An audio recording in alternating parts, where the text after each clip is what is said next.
Brought to you by Charity Mobile, the phone company that shares your values. More information is available at CharityMobile.com.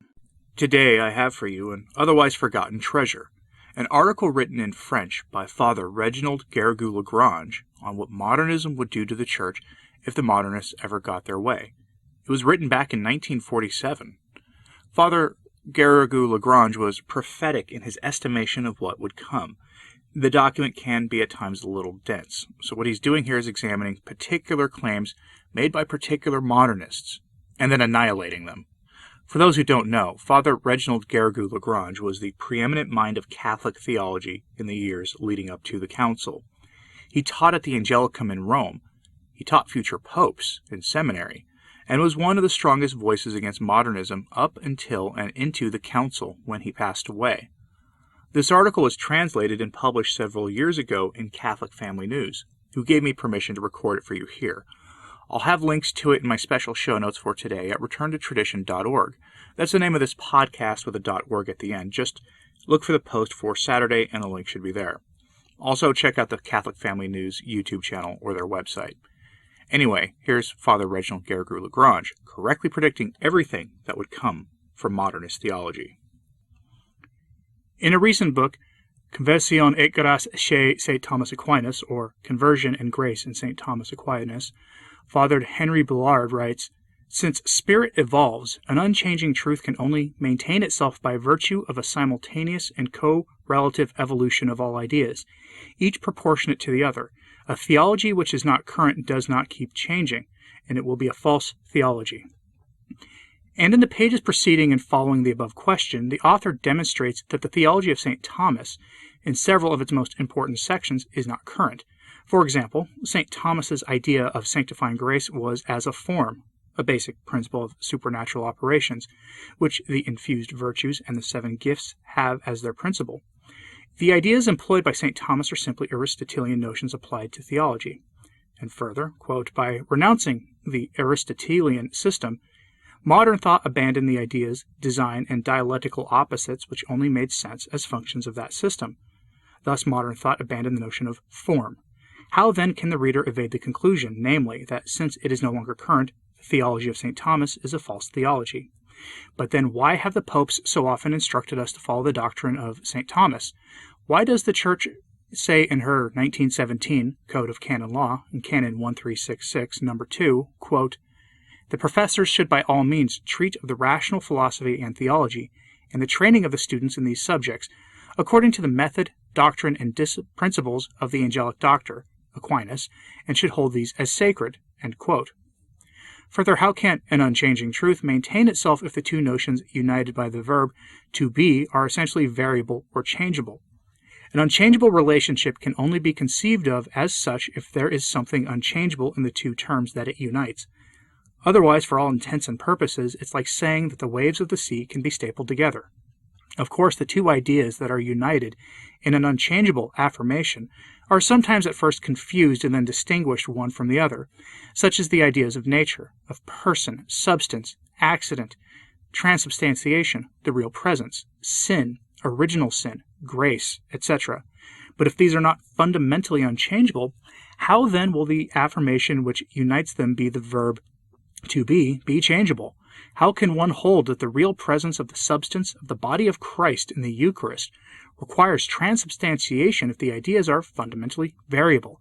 How can one assert that original sin occurred in us through a willed fault of the first man if the notion of original sin is essentially unstable?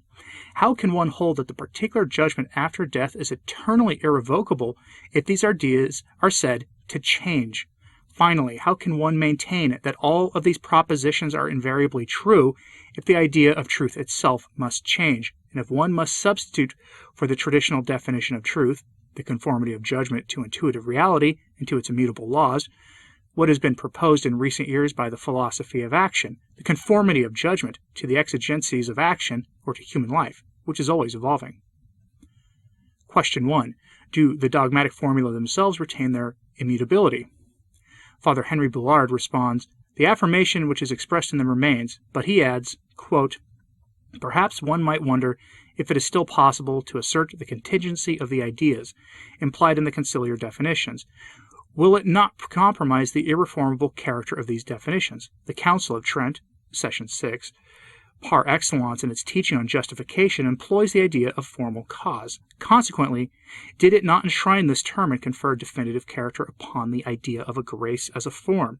Not at all. It was certainly not the intention of the Council to canonize an Aristotelian idea, nor even a theological idea conceived under the influence of Aristotle.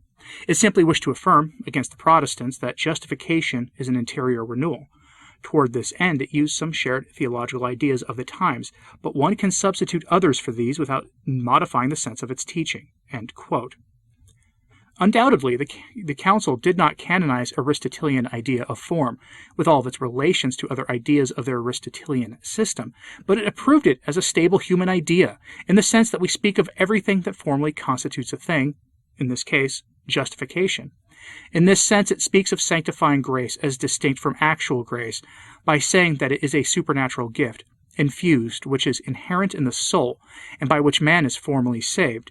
If the Council defined faith, hope, and charity as permanently infused virtues, their radical principle, habitual or sanctifying grace, must also be a permanently infused gift, and from that, distinct from actual grace or from a divine transitory action. But how can one maintain the sense of this teaching of the Council of Trent, namely that sanctifying grace is the formal cause of salvation? I did not say if, quote, one substitutes a verbal equivalent. I say with Father Henry Boulard, if one substitutes another idea. If it is another idea, then it is no longer that of formal cause. Then it is also no longer true to say with the Council, quote, sanctifying grace is the formal cause of salvation. It is necessary to be content to say that grace was defined at the time of the Council of Trent as the formal cause of salvation. But today it is necessary to define it otherwise, and that this passé definition is no longer current, and thus is no longer true, because a doctrine which is no longer current, as was said, is a false doctrine. The answer will be, for the idea of formal cause, one can substitute another equivalent idea. Here, one is satisfied by mere words, by insisting first on another and then on an equivalent, especially since it is not verbal equivalence. Rather, it is another idea. What happens even to the idea of truth? Thus, the very serious question continues to resurface. Does the conciliar proposition hold as true, through conformity with the object outside the mind and with its immutable laws, or rather through conformity with the requirements of human life, which is always changing? One sees the danger of the new definition of truth, no longer the adequation of intellect and reality, but the conformity of mind and life. When Maurice Blondel in 1906 proposed this substitution, he did not foresee all the consequences for the faith. Would he himself not be terrified, or at least very troubled? What life is meant in the definition of conformity of mind and life? It means human life, and so then, how can one avoid the modernist definition? Quote, truth is no more immutable than man himself, inasmuch as it is evolved with him, in him, and through him. See Denzinger, page 2058.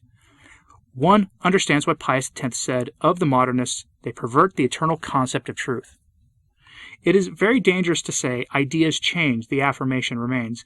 If even the idea of truth is changing, the affirmations do not remain true in the same way, nor according to the same meaning. Then the meaning of the Council is no longer maintained as one would have wished. Unfortunately, the new definition of the truth has spread among those who forget what Pius X had said. Quote, we admonish professors to bear well in mind that they cannot set aside St. Thomas, especially in metaphysical questions, without grave disadvantage. A small error in principle, says Aquinas, is a great error in conclusion. End quote. See Pascendi. Moreover, no new definition of truth is offered in the new definition of theology. Quote, theology is no more than a spirituality or religious experience which found its intellectual expression. End quote. And so follow assertions such as, quote, if theology can help us to understand spirituality, spirituality will, in the best of cases, cause our theological categories to burst, and we shall be obliged to formulate different types of theology, for each great spirituality corresponded to a great theology. End quote. Does this mean that two theologies can be true, even if their main theses are contradictory and opposite? The answer will be no if one keeps the traditional definition of truth. The answer will be yes if one adopts the new definition of truth, conceived not in relation to being and to immutable laws, but relative to different religious experiences. These definitions seek only to reconcile us to modernism. It should be remembered that on December 1st, 1924, the Holy Office condemned 12 propositions taken from the philosophy of action, among which was number 5, or the new definition of truth. Quote, "Truth is not found in any particular act of the intellect wherein conformity with the object would be had, as the scholastics say, but rather truth is always in a state of becoming, and consists in a progressive alignment of the understanding with life, indeed a certain perpetual process, by which the intellect strives to develop and explain that which experience presents, or action requires, by which principle, moreover, as in all progression, nothing is ever determined or fixed." The last of these condemned propositions is, quote, "Even after the faith has been received, man ought not to rest in the dogmas of religion, and hold fast to them fixedly and immovably, but always solicitous to remain moving ahead toward a deeper truth, and even evolving into new notions, and even correcting that which he believes." Many who did not heed these warnings have now reverted to these errors.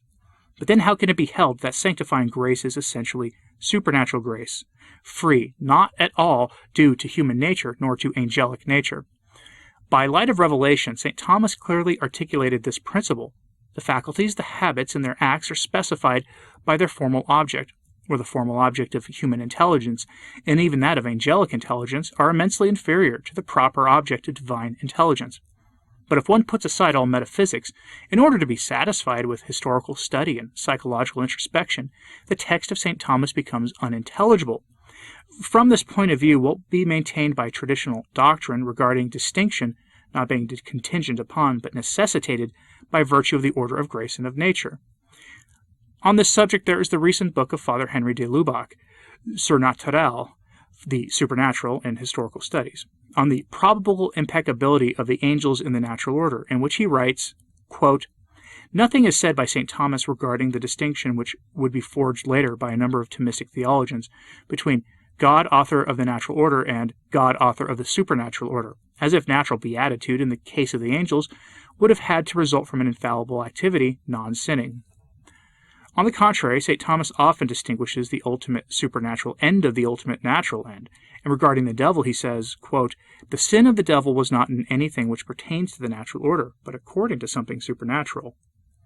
Thus one would become completely disinterested in the major pronouncements of the philosophical doctrine of St. Thomas, that is, the 24 Thomist theses approved in 1916 by the Sacred Congregation of Studies.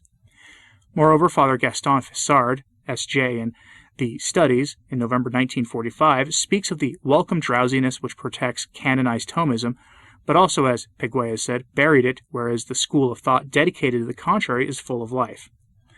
In the same review in 1946, it was said that Neo-Thomism and the decisions of the Biblical Commission are a guardrail but not an answer, and it was proposed that Thomism be replaced as if Leo XIII in the encyclical Aeterni Patris would have been fooled, as if Pius X in reviving this same recommendation had taken a false route. And on what path did those who were inspired by this new theology end up? Where but one on the road of skepticism, fantasy, and heresy. His Holiness Pius XII recently said in a published discourse in L'Osservatore Romano, December 19, 1946, quote, "There is a good deal of talk, but without the necessary clarity of concept, about a new theology which must be in constant transformation, following the example of all other things in the world, which are in a constant state of flux and movement without ever reaching their term. If we were to accept such an opinion, what would become of the unchangeable dogmas of the Catholic faith, and what would become of the unity and stability of that faith?" 2. Application of new principles to the doctrines of original sin and the Eucharist. Some will no doubt say that we exaggerate, but even a small error regarding first ideas and first principles has incalculable consequences which are not foreseen by those who have likewise been fooled. The consequences of the new views, some of which we have already reviewed, have gone well beyond the forecasts of the authors we have cited. It is not difficult to see these consequences in certain typewritten papers, which have been sent, some since 1934, to clergy, seminaries, and Catholic intellectuals. One finds in them the most singular assertions and negations on original sin and the real presence. At times in these same circulated papers, before such novelties are proposed, the reader is conditioned by being told, quote, "This will appear crazy at first, however, if you look at it closely, it is not illogical." And many end up believing it. Those with superficial intelligence will adopt it, and the dictum, "A doctrine which is not current is no longer true," will be walking. Some are tempted to conclude, "It seems that the doctrine of the eternal pains of hell is no longer current, and so it is no longer true. It is said in the gospel that one day charity will be frozen in many hearts, and they will be seduced by error." It is a strict obligation of conscience for traditional theologians to respond, otherwise they gravely neglect their duty, and they will be made to account for this before God. In the files copied and distributed in France in recent years, at least since 1934, some of which this writer has, the most fantastic and false doctrines regarding original sin are taught. In these same files, the act of Christian faith is not defined as a supernatural and infallible belief according to revealed truths on account of the authority of God who reveals them, but as a belief of the Spirit in relation to a general outlook on the universe. This perspective reflects what is possible and most probable, but not demonstrable. The faith becomes an ensemble of probable opinions. From this point of view, Adam appears to be not an individual man from whom the human species is descended, but who is instead a collective. Thus, from that point of view, it becomes impossible to hold to the revealed doctrine of original sin as explicated by St. Paul in Romans 5:18, quote, "Therefore, as by the offense of one unto all men to condemnation, so also by the justice of one unto all men to the justification of life." All the fathers of the Church, who were authorized interpreters of Scripture in its constant sacred teaching, have always meant that Adam was an individual man as after Christ, and not a collective. But what is now proposed to us is a probability with a contrary meaning to that of the teaching of the Councils of Orange and Trent. See Denziger. Further, this new point of view, the incarnation of the Word, would be merely a moment in universal evolution. The hypothesis of the material evolution of the world is extended into the supernatural order. The supernatural world is an evolution toward the full coming of Christ. Sin, in so far as it affects the soul, is something spiritual and thus intemporal. Thus it is of little importance for God that it took place at the beginning of the history of humanity or during the course of history. The desire then is to change not only the expository mode of theology, but even the nature of theology, as well as that of dogma, no longer considered as the point of view of the faith, infused by divine revelation and interpretation by the Church and its councils. It is no longer a question of the councils, but of the replacement of them with a biological point of view, tortuously conceived by dim artificial light, only to arrive at the most fantastic points of view that recall those of Hegelian evolutionism, which allows Christian dogmas to be retained in name only. This, then, is the way of the rationalist, the school most desired by the enemies of the faith, which reduces all to mere and changeable opinion, so that there is no value retained in them. What remains of the Word of God given to the world for the salvation of souls? In the articles titled How I Believe, one reads, quote, "If we wish, we other Christians, to conserve to Christ the qualities which are the basis of his power and our adoration, we can do nothing better or even nothing more than accept completely the most modern ideas of evolution. Under pressure, the union of science and philosophy occurs, and the world more and more imposes itself on our experience and our thought as a system linked by activities gradually lifting us toward liberty of conscience. The only satisfying interpretation of this process is that of regarding it as irreversible and convergent. Thus, before we arrived, there was a universal cosmic character, where all leads, where all is felt, where all merge into each other. It is even the physical role of the universal. Evolution is necessary to locate and recognize the plenitude of Christ by discovering the apex of the world. Evolution renders Christ and all that he gave in service of making sense of the world possible, and also makes evolution possible. I am perfectly aware of the staggering proportions of this idea, but by imagining a parallel wonder I can do nothing else but note, in terms of physical reality, the juridical expressions and the Church's deposit of the faith. I have unhesitantly come to the realization that I can only go in the direction which seems able to let me progress and consequently to save my faith. In the first place, Catholicism deceived me with its narrow definitions of the world, and by its failure to understand the role of matter. Now I recognize that by means of the incarnation of God, it was revealed to me that I am only able to be saved by uniting myself to the universe, and my most profound pantheistic hopes are guided, reassured, and fulfilled by this same thrust into the universe. The world around me becomes divine, a general convergence of religions toward a Christ universal who fundamentally fulfills everyone. This appears to me to be the only conversion possible to the world, and the only form imaginable for the religions of the future." End quote. Thus the material world would have evolved towards spirit, and the world to the spirit would evolve naturally. That is to say, toward the supernatural order and toward the fullness of Christ.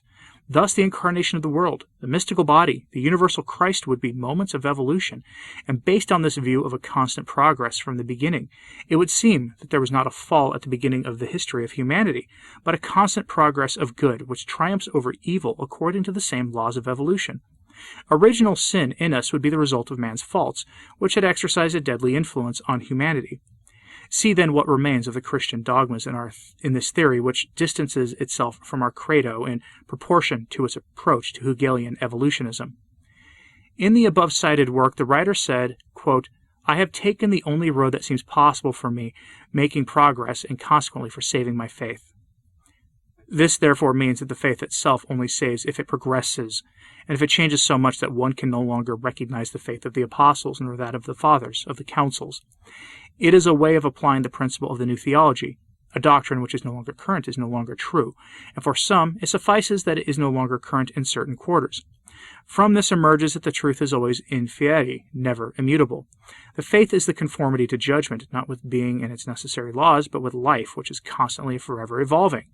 Here exactly is where the propositions condemned by the Holy Office, December 1st, 1924, lead, and which we have quoted above. No abstract proposition can have in itself immutable truth.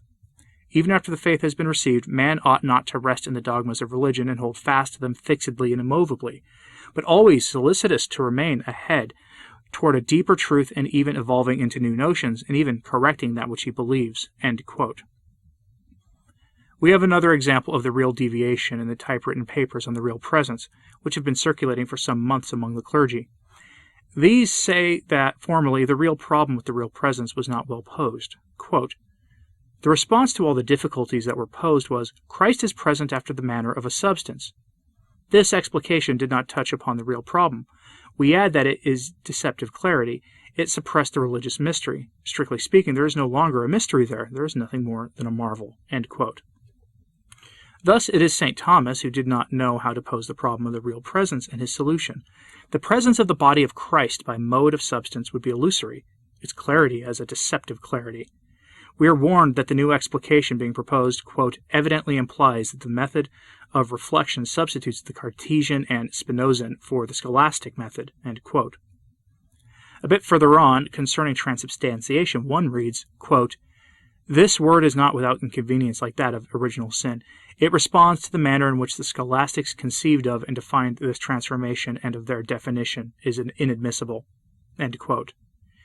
Here the writer distances himself not only from St. Thomas but from the Council of Trent, because it, the Council, defined transubstantiation as true by faith, and even said, quote, "a change which the Catholic Church most fittingly calls transubstantiation." End quote. Today these new theologians say, quote, "Not only is this word inconvenient, it corresponds to an inadmissible concept and definition. In the scholastic perspective, in which the reality of the thing is the substance and the thing may not really change, only if the substance changes, by the transubstantiation. According to the current view, where by virtue of the offering which was made according to a rite determined by Christ, the bread and wine became the efficacious symbol of the sacrifice of Christ, and consequently of the spiritual presence, and of their religious being, was changed, not only their substance, and also, this is what we can designate by transubstantiation." End quote. But it is clear that it is no longer the transubstantiation defined by the Council of Trent, quote, "that singular conversion of the whole substance of the bread into the body, and of the entire substance into wine, into the blood, the species of the bread and wine only remaining." End quote. It is evident that the sense of the Council is not maintained by the introduction of these new notions. The bread and the wine have become only, quote, "the efficacious symbols of the spiritual presence of Christ." End quote. This brings us uniquely close to the modernist position, which does not affirm the real presence of the body of Christ in the Eucharist, but which only says from a religious and practical point of view, comport yourself toward the Eucharist the same way you would behave with regard to the humanity of Christ. In these same circulated papers, quite the same is done to the mystery of the Incarnation. Quote, "Although Christ is truly God, one cannot say that Because of him, God was present in the land of Judea. God was no more present in Palestine than anywhere else. The efficacious sign of this divine presence was manifested in Palestine in the 1st century of our epoch, and this is all that one can say." End quote. Finally, the same writer adds, quote, "The problem of the causality of the sacraments is a false problem, born of a false method for posing the question." End quote. We do not think that the writers whom we have discussed abandoned the doctrine of St. Thomas. Rather, they never adhered to it, nor ever understood it very well. This is saddening and disquieting. Wouldn't it be that only skeptics can be formed through this type of teaching, since nothing certain is proposed in place of St. Thomas? Moreover, they pretend to submit to the directions of the Church, but what is the substance of this submission? A professor of theology wrote to me, quote, "In effect, the very notion of the truth has been put into debate, and without fully realizing it, thus revisiting modernism in thought as in action. The writings that you have spoken to me about are much read in France. It is true that they exercise a huge influence on the average type of soul. They have little effect on serious people. It is necessary to write for those who have the sincere desire to be enlightened." End quote. Surely the Church can not only recognize the authority of St. Thomas in the domain of theology, but by extension also in philosophy.